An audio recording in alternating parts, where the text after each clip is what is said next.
Hello, darkness, mild? Yeah, whatever.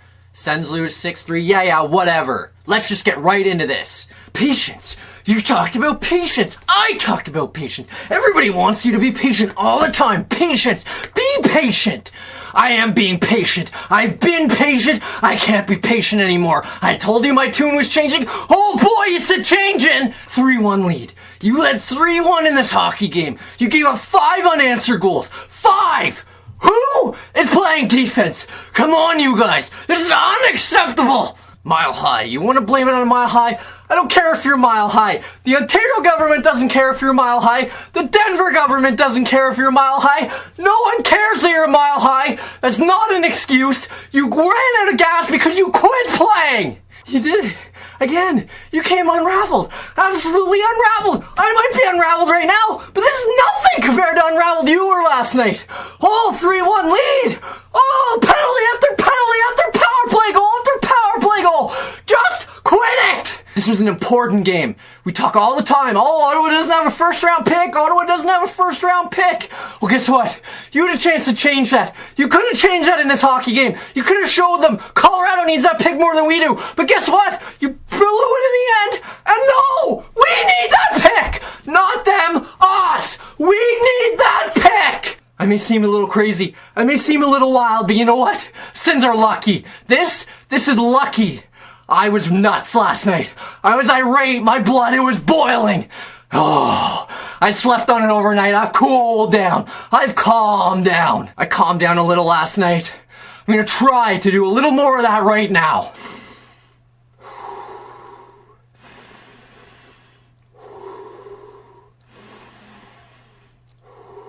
So, now that I've had a little chance to calm down, let's dive into this game. Much like the last couple games, injuries and suspension had the Sens changing their lineup once again. Mark Borowiecki comes out of the lineup with a suspension, and that's where we'll start. The truth is, I'm okay with it. You can't be elbowing guys in the face, and let's be honest, you have to be responsible with yourself. Borowiecki wasn't, suspension gets earned. So, with Boro out, a familiar face returns to the lineup, as Cody Ceci makes his return after sitting out the previous 4 games due to injury. While the Sens changed their decor there, they kept the rest of it the same. Up front, the Sens also made some changes. Paul Carey came out of the lineup and was sent back to Belleville, and in drew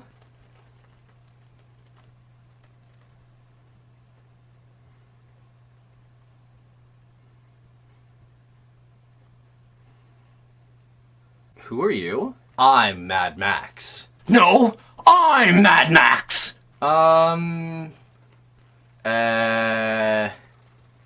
the original Mad Max.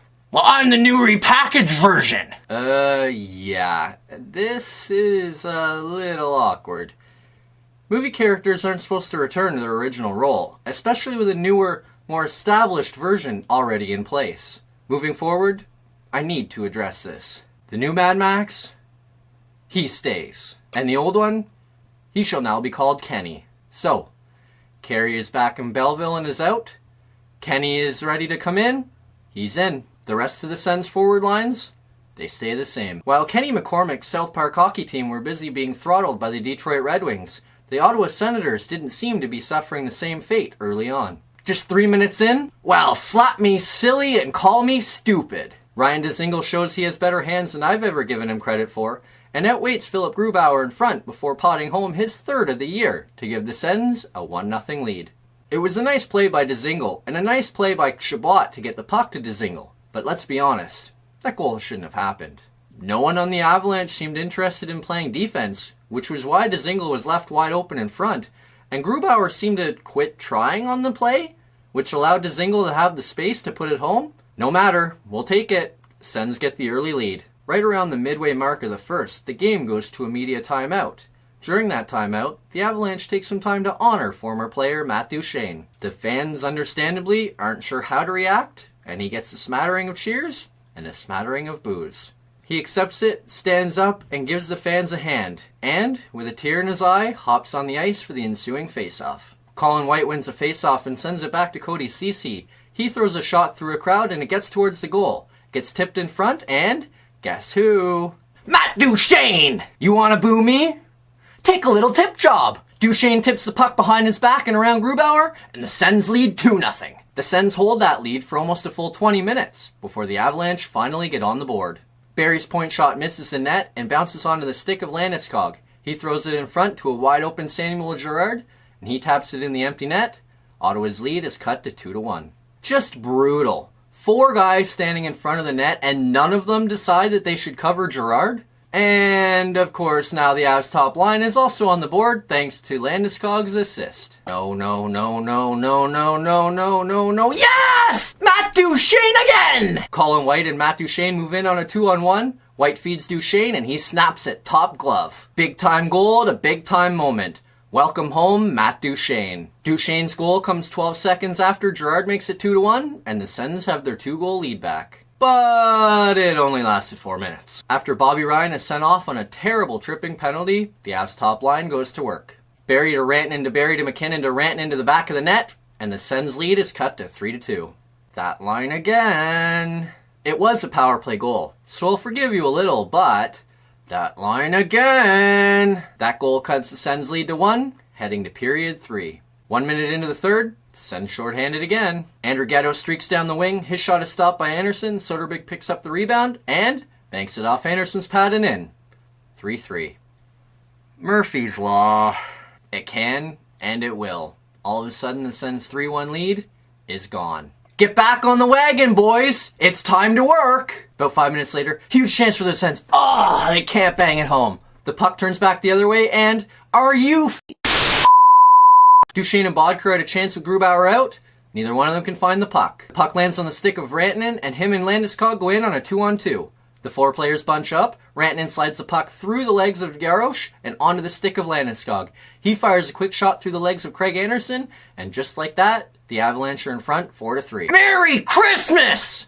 These are the most infuriating goals. Someone has to do something to stop them. You have a chance to score, you don't, they race down the ice and score? Come on! 2.5 minutes later, Mac attack. Rantanen slides a cross-ice feed in the Sens zone to Landeskog. He gets a piece of it and it lands on the stick of McKinnon. He bangs it home, and the Avalanche have a 5-3 lead. McKinnon, Barry, Landeskog, Rantanen, McKinnon, Landeskog, Barry, Rantanen, Landeskog, McKinnon, Landeskog, Barry, Landeskog, McKinnon, Barry. Ah!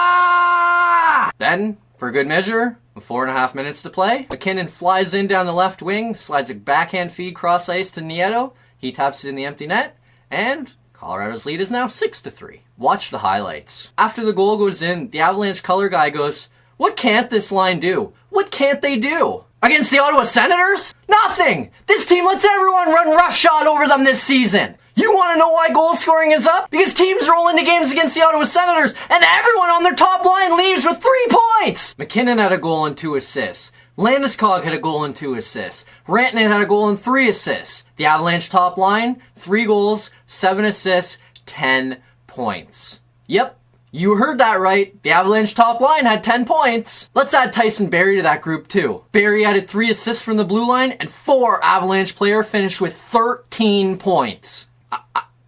I can't. Let's just move on before my brain explodes. First up, the good news. On a night where, quite frankly, no one deserves a shout-out, I'll give it to Matt Duchene. 2 goals in his return to Colorado, that's not a bad night for the guy. But the truth is, with the taste of coal burning in my mouth, I really can't feel good about that either. Now, the bad news. It's pretty simple, really. I can yell and scream all I want about this team's inability to shut down the other team's top line, and quite frankly, I'm right. But let's take a look at the last 2 games and how each game fell apart. Both this one and the last game against the Bruins. Each time, the Sens were in the game. And each time, the opponents get their second and third goals of the night on the power play. Both times, it effectively ended the game. The Boston game was over after they took a 3-1 lead. And the Avalanche game, it was over once they tied the game. All told, in the last 2 games, the Sens have given up 4 power play goals. The Bruins were 2 for 2, and the Avalanche were 2 for 3 last night. Yep. Your math is right. In the last 2 games, the Sens are 1 for 5 killing penalties. That sounds like a power play stat. not a penalty-killing one. It's just not good enough, and it's a major reason why they've lost each of the last 2 games. I thought this penalty kill was supposed to be improved this year.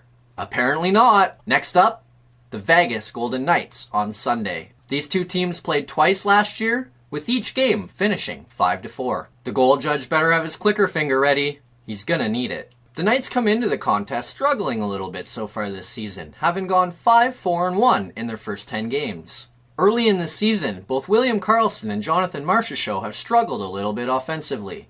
Both are picking it up of late, and both come into the Sens game at the perfect time. You want to jumpstart a stagnant offense? Please allow me to introduce you to the Ottawa Senators. They come ready to fix all your scoring woes. I can't take this anymore. Stop that team! See ya Sunday night.